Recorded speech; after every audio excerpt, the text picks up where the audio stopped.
The 10.6 to 10.7 test review, we made a quick correction to this and we added segment A, B in order to complete these problems. This is just vocabulary, so we want to use our circle vocabulary as we name these.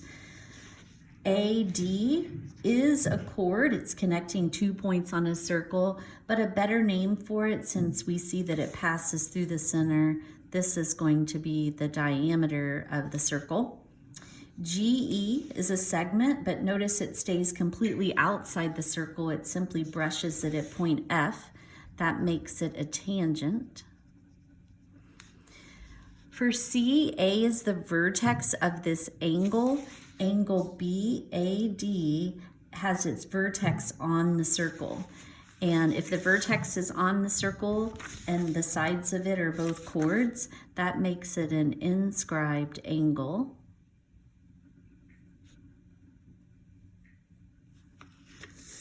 Segment CA is just going from the center to a point on the circle, so that's a radius.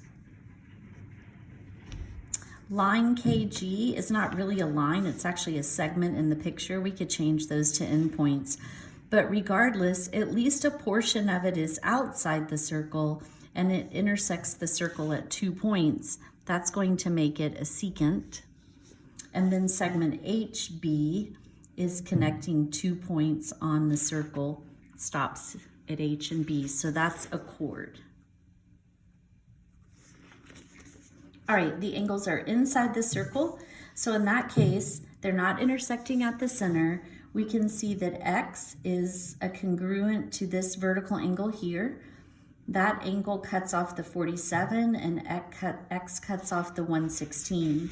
So in order to find X, we're going to add the two arcs together and divide by 2. So that's going to be 163 when we add them divided by 2. And dividing, we end up with 81.5 degrees for our answer there. And the second one, I'm looking for X, but notice that X is not one of the two vertical angles that cut off those arcs. Let's still go ahead and we'll add the 75 and the 55 together. When we do that, we get 130, 130. And we're dividing by 2. And 130 divided by 2 is 65 degrees. However, that's not what I'm looking for. That's these two angles here and here. They're both 65.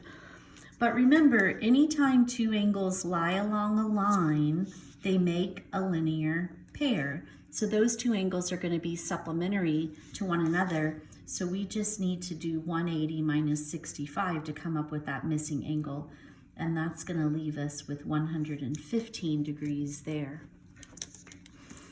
And in this last one, we know the angle inside the circle. I know these are my two congruent angles. What we're missing is one of the arcs intercepted by those two angles. But what's the rule? The rule says if you add the two arcs together and divide by 2, you'll find the angle, and we know what the angle is. So we're going to work backward to solve this.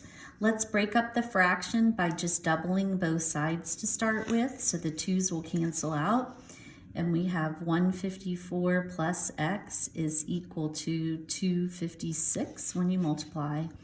So go ahead and subtract the 154 from both sides, and we get that x is 102 degrees for that missing arc there. All right, in part C, all of the angles are on the circle, and every time the angle is on the circle and it cuts off part of the circle, it's half of that arc that it intercepts. So on this one, we're looking for a major arc. We want to find the measure of arc GJF.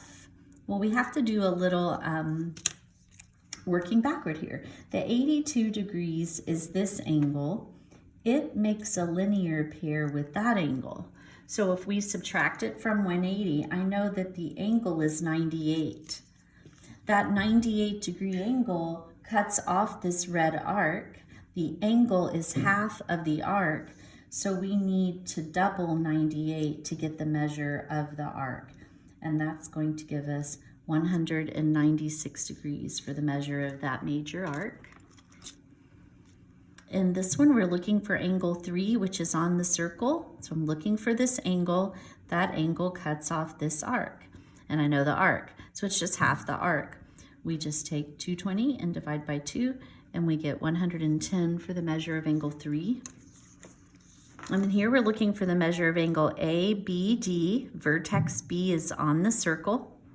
That angle cuts off this part of the circle. So if we subtract, we need that missing arc, correct? But we know all the rest of the circle except for the arc we're looking for.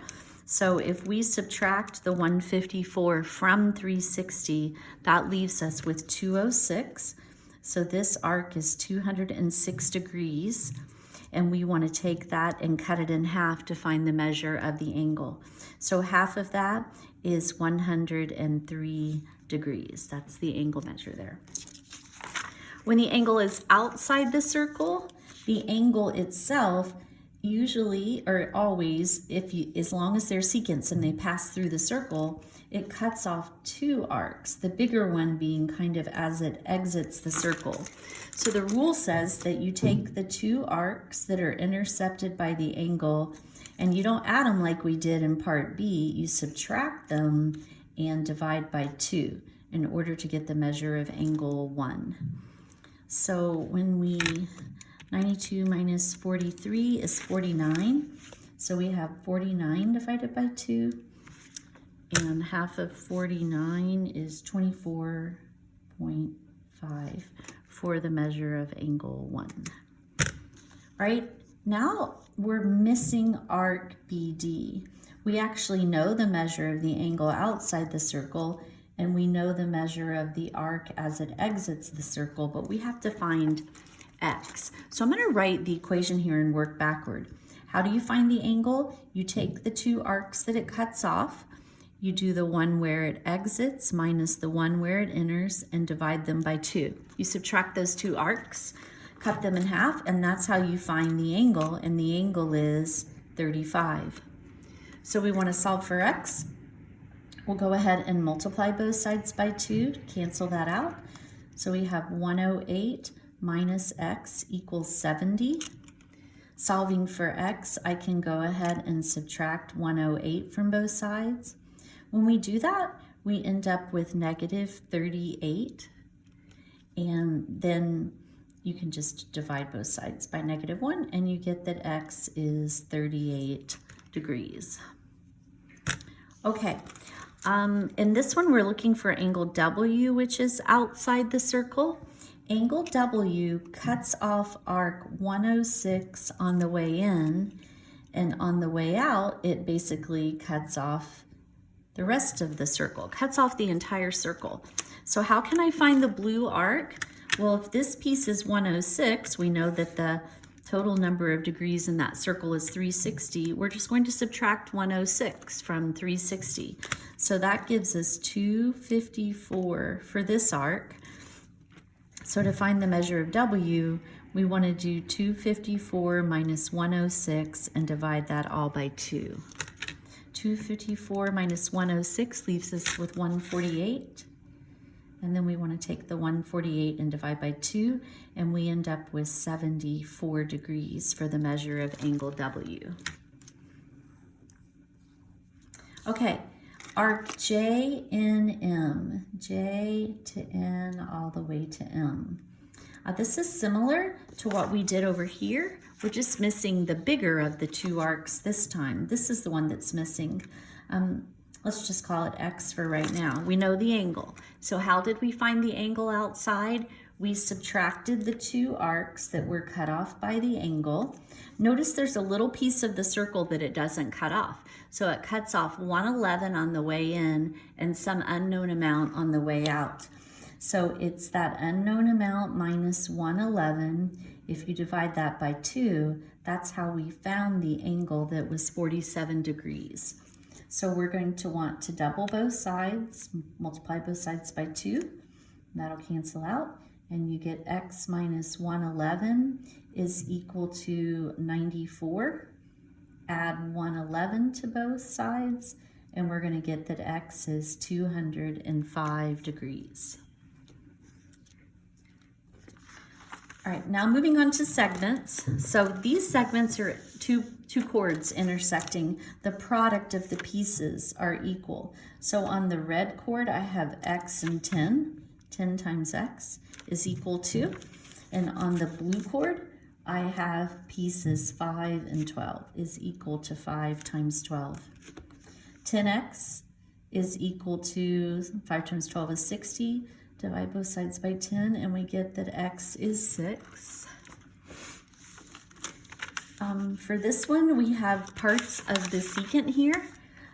So remember, it's the part that's outside the circle, 7 times the whole entire red secant. I'm going to get that by adding the two parts together. 12 plus 7 gives us 19, and that's equal to the outside part, which is 6 times the whole thing. And I'm going to get that by adding the two pieces together. When I try to add x plus 6, I just have to leave it as the binomial x plus 6. So 7 times 19 is 133. And that's equal to, distributing through, we have 6x plus 36. Subtract 36, we're solving for x. 133 minus 36 leaves us with 97. So you get that 97 is equal to 6x. Divide both sides by 6. And 97 is not evenly divisible by 6, and we really don't want to write a repeating decimal. So we're just going to leave this. I'm going to leave it as the improper fraction 97/6 for x. All right, this is really the same type of problem. We just have a tangent instead of a secant. But on the secant, we're going to do the outside part, which is 5 times the whole thing. How long is that whole thing? I have to add those two pieces together. If I add them, I'm just going to get 5 plus x. That's equal to, with my tangent, you can think of it as the outside part, which is 9, times the whole thing, which is also 9. So we just get 9 times 9, or 9 squared. Distribute through, and we have 25 plus 5x equals 81. Subtract 25 from both sides, and we get that 5x is equal to 56. And again, dividing by 5, it doesn't go evenly. However, if you want to write it as a decimal, here's your opportunity, because when we divide by 5, it's going to terminate. So you can get 11.2, or you could leave it as 56 over 5. That's fine. Okay, same thing. This one, we're going to have to work it on the other side. I'm going to write it down on this side, and then we'll turn it over. We'll find a spot at the bottom. So we have the outside part, which is x, times the whole thing. This entire segment is x plus 3 units long, and that's equal to the outside part, which is 5, times the whole thing. 5 plus 9 is 14. So actually, I'm just going to, rather than flip it over, I'm just going to use a piece of paper to continue working this out. So we're going to go ahead and distribute through. The reason I need paper is because this becomes quadratic. So when we distribute through x times x and x times 3, we get x squared plus 3x. And on this side, 5 times 14 is 70. So because it's second degree, we need to bring the 70 over so that the whole thing equals 0. So we have x squared plus 3x minus 70 equals 0. And then there's two ways to solve this. One way is to use the quadratic formula. X equals the opposite of b plus or minus the square root of b squared minus 4 times a times c all over 2 times a. The beauty of that is it always works. The other way to solve it is to see if you can factor it and go from there to solve, or you could try factoring. It actually factors pretty easily. So if you were to factor it, this factors into an x plus 10 times an x minus 7. And then the zero product property says either x plus 10 is really equal to 0 or x minus 7 equals 0. You're multiplying two things together and 0 is the answer you get. One of these two things has to be 0. If you subtract 10 here, you get negative 10, but when we add 7, we get positive 7. And since x was how far it was between the length of this little piece of the segment, it can only be a positive number, so we would have to keep the 7. Doing it using the quadratic formula, a is 1, b is 3, and c is negative 70. So we could do x equals the opposite of b plus or minus the square root of b squared minus 4 times 1 times negative 70 all over 2 times a. So we're going to get negative 3 plus or minus the square root. 3 squared is 9 minus, but this would give me a negative number. Minus a negative is positive, and 4 times 70 is 280 over 2. So we end up with negative 3 plus or minus the square root of 289 over 2. 289 is a perfect square, so that just becomes 13.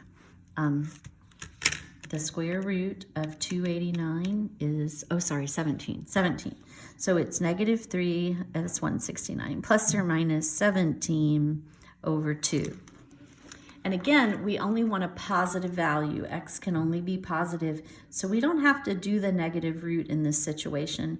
I just need to do negative 3 plus 17, which is 14. 14 over 2 is 7. So whether you solve it by factoring or the quadratic formula, you're going to get 7 for that one.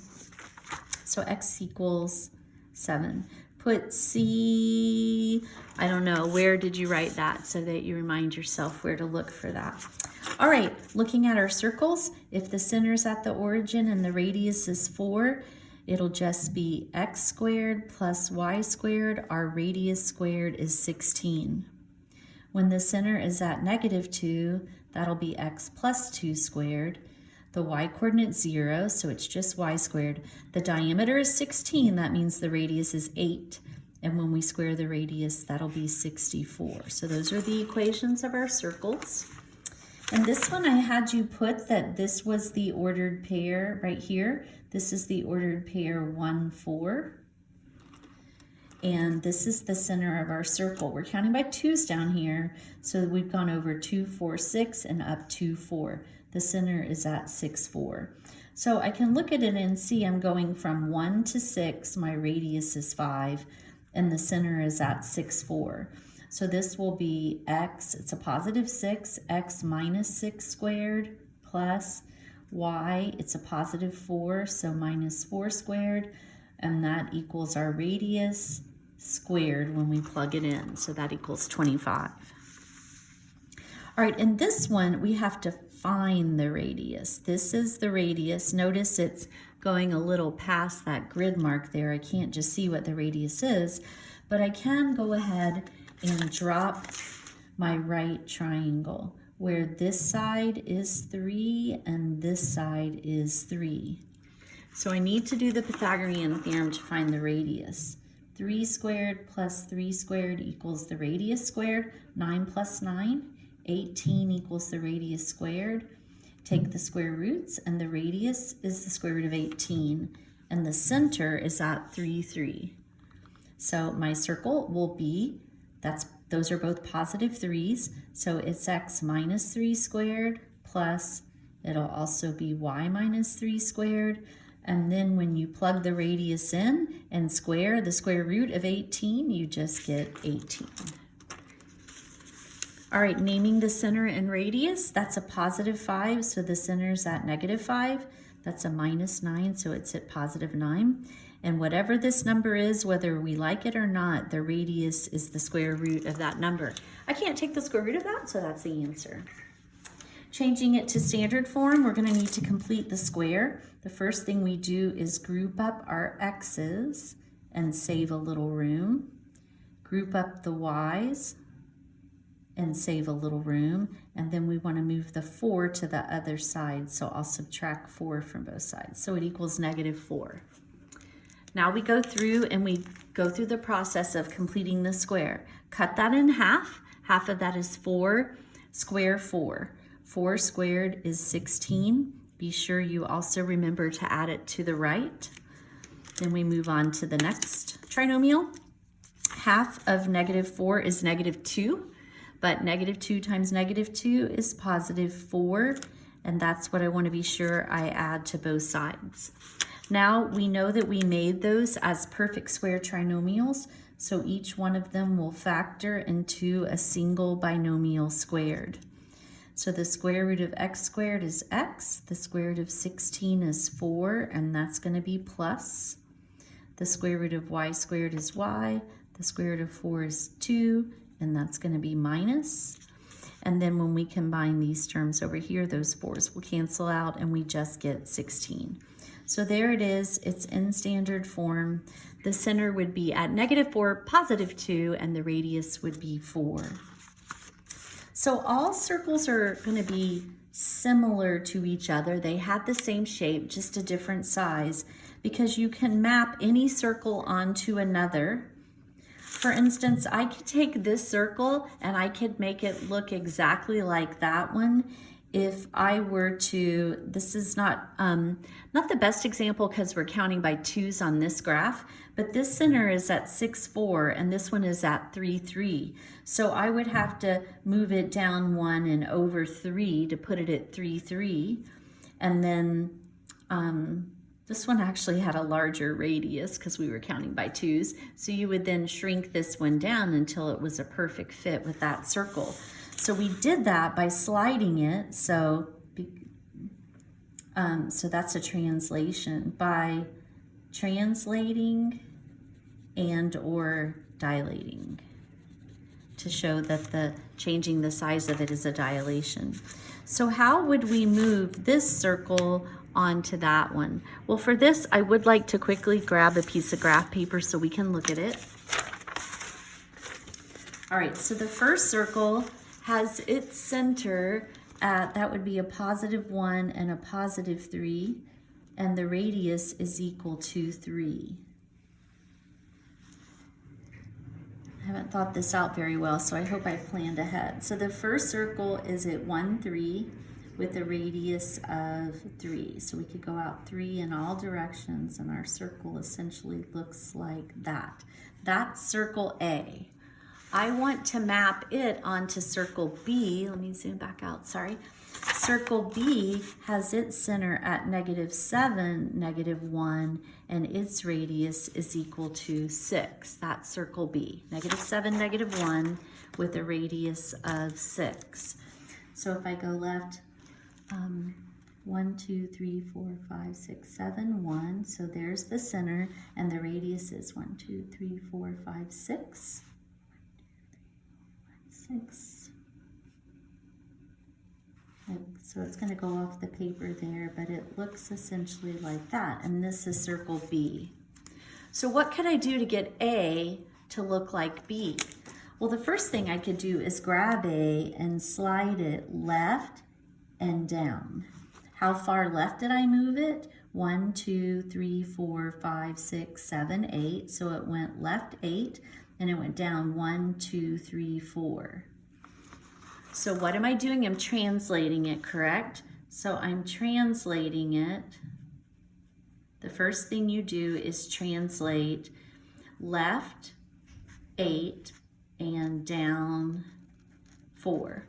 Remember what that looks like in terms of an ordered pair rule. So I'm taking all of the original ordered pairs and I'm subtracting 8 from the x coordinates and 4 from the y coordinates as I move them left and down.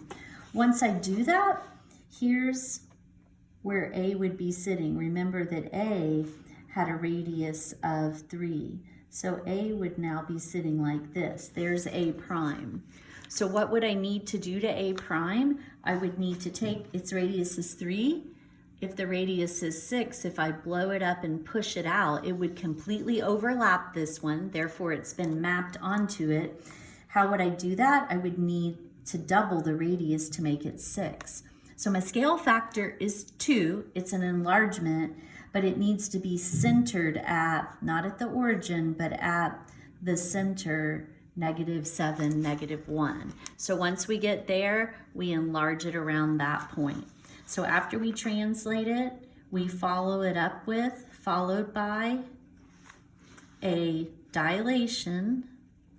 With dilations, if you don't tell where they're centered at the origin. So we need to say centered at -7, -1 with a scale factor. A was smaller than B, so our scale factor is more than 1, and we were just doubling our radius. So the scale factor was 2 in that case. Okay, on the